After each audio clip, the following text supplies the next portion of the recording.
Hey YouTube, this is Swamp Yankee. This is the intro video for my channel. I'm hoping to kind of shed some light on who I am, what I believe, and why I prep, and to get a better understanding in some of the videos I'm going to be posting on here. First of all, let me explain that I'm not a doomsday prepper, far from. I feel like I'm just an average guy. I do prepping for different reasons, but the end of the world, stuff like that is not one of them. I am an American. I believe in the Constitution of the United States of America. Even though I got the British flag behind me, but I'm in my garage, so I've had that for years. But if you go outside my house, I got a couple flags of flying, and they're the United States flags. Oh, glory. First of all, let me start. Swamp Yankee, that's my name on the YouTube channel. It's not my real name. I'm originally from the tri-state area of New York, New England area. I lived and grew up and was raised on the borders of New York, Connecticut, and Massachusetts, right in that little section there. So I consider myself a New Englander by birth and by decree. I no longer live there. About 3 years ago, me and my family, we moved to Charleston, West Virginia area. Great state. The state of West Virginia is a very nice state. Culture-wise, it was a big shock for a little while for me. Culture is a lot different than what I was used to. People are very nice. I mean, there are those dirtbags no matter where you go, but generally the people are nice. The cost of living is very nice. Stuff like that. I'm not a survivalist or anything like that either. So I don't care if you know where I live. I'm not going to give you my address to my house or anything, but I do live outside the Charleston, West Virginia area. Please don't get that confused with Charleston, South Carolina. No, I'm live in the suburbs of Charleston, West Virginia. I know that's a big thing for people that live down here. So you tell them you're from West Virginia, and they automatically think you're from Virginia. You tell them you live around Charleston, they automatically think you're from South Carolina. But no, I live in West Virginia now. Great state. Like I said, I can't really say anything bad about this state. Where I live, like I said, I live outside the Charleston, West Virginia area, in the suburbs.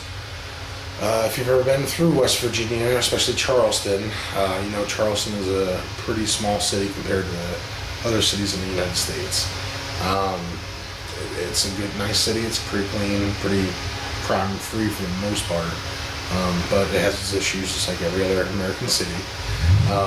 So where I live in the suburbs, I'm smack dead in the suburbs for the most part. One side I got residential areas all around me here, but if you go a little bit farther, about 20 minutes away, it's straight rural, backwoods, mountains, get lost in the woods kind of thing. 20 minutes the other way, I'm deep in the urban sprawl of Charleston, West Virginia. So I got the best of all three, and actually the worst of all three. So my preps and my prepping mindset kind of gears towards that location of where I live right now. So going on more about the prepping situation. I am not, like I said, I am not a doomsday prepper. I get a kick out of watching that stuff on TV. I really like the Castle one, the guy with the castle down in the Carolinas, I think he's at. For the entertainment value, I just get a kick out of that stuff. In reality, I think it's a bunch of whatever. You can insert the word there if you want, but I think it's more entertainment than anything. Those people, I think, are just, some of them are a little touched, to say it nicely. I don't prep like that. I don't believe that's a real thing to do. I don't have the bunker in the backyard stockpiled with 25 years worth of food storage, or but an armory stocked full of guns and thousands of rounds of ammunition, stuff like that. I don't see the need for it. That doesn't fit my prepping plan. I prep more for natural disaster scenarios, possible terrorist stuff, but definitely natural disaster stuff. fires, floods, tornadoes, stuff like that, infrastructure, power outages, stuff like that. So that's my gear, my mindset of prepping. That's what I go for. Those doomsday guys, hey, each their own. If that's what you want to do, that's all you. I don't spend thousands upon thousands of dollars on prepping gear or prepping supplies. I just don't see the need for it. It doesn't fit my prepping plan per se. I do have some stockpiling of food and water and basic supplies and stuff like that. But it doesn't fit my plan. I'm not going to bunker down and secure the homestead or anything like that if it all goes wrong. My prepping plan includes getting to a safe location as safely and as fastly as possible, if that's as fast as possible. Just may have a new word there, fasting. But that's about it on that end of it.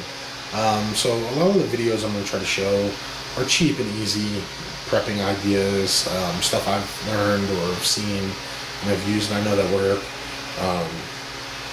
I don't think you need to spend thousands of dollars on gear. A lot of the stuff we have in our own homes at the moment, if you use the right way or use a different way, can supply all the stuff we need. So a lot of this stuff, like I said, I'm going to post on are basic everyday items or very, very cheap preps.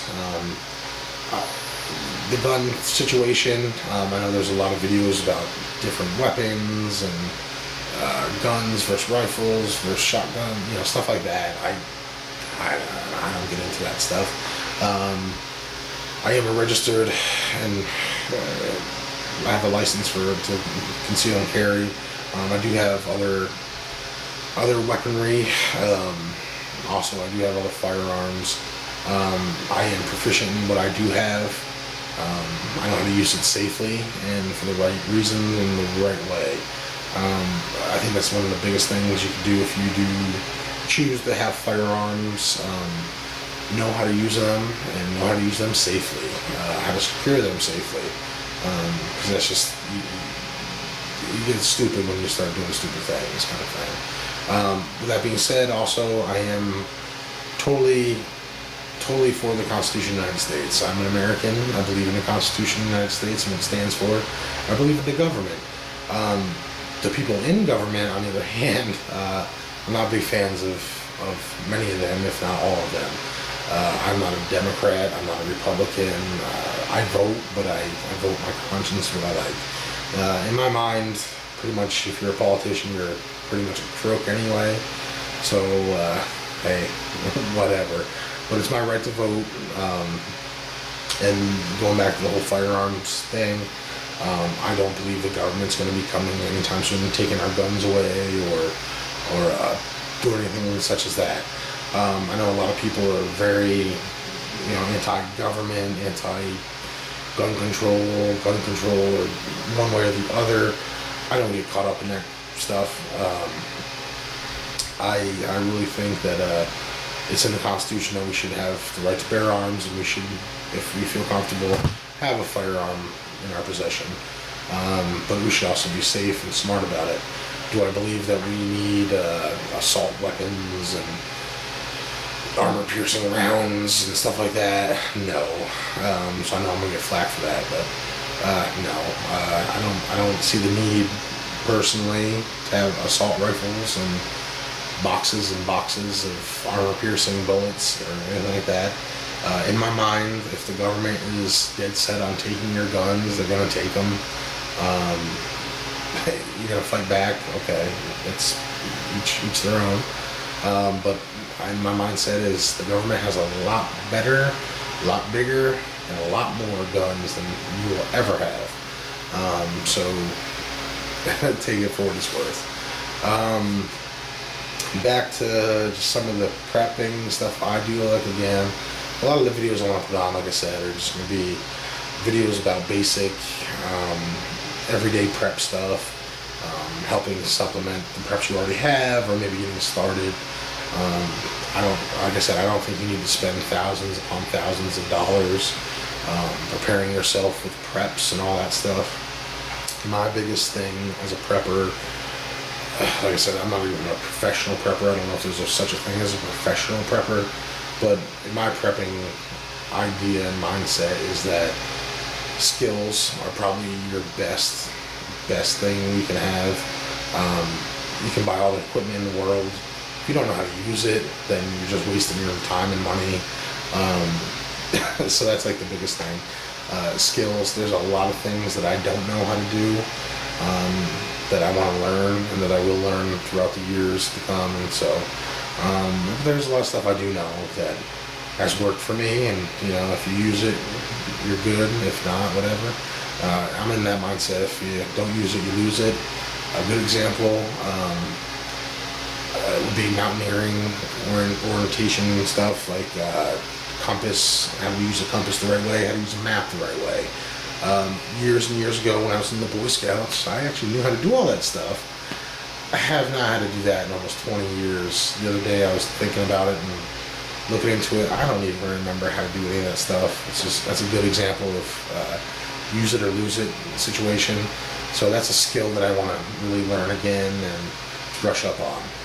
There's a lot of other very minor skills that you should work and think about and kind of get on there. So that's my take on that stuff. So I'm hoping, this video's going a little long, but I'm hoping that kind of gives you an understanding of where I'm coming from and what I'm trying to do with a lot of these videos. Please put some comments on there. Positive is always better than negative, but whatever. I mean, like I said, I'm not a professional prepper. I'm not a professional soldier or anything like that. So take what I have to say with a grain of salt and use your own judgment, because you're the person that knows best for what you do. So go from there. And so, like I said, I hope this video kind of shed some light on what I'm doing and what I plan on doing, and you get something out of it. All right, thanks a lot. Bye.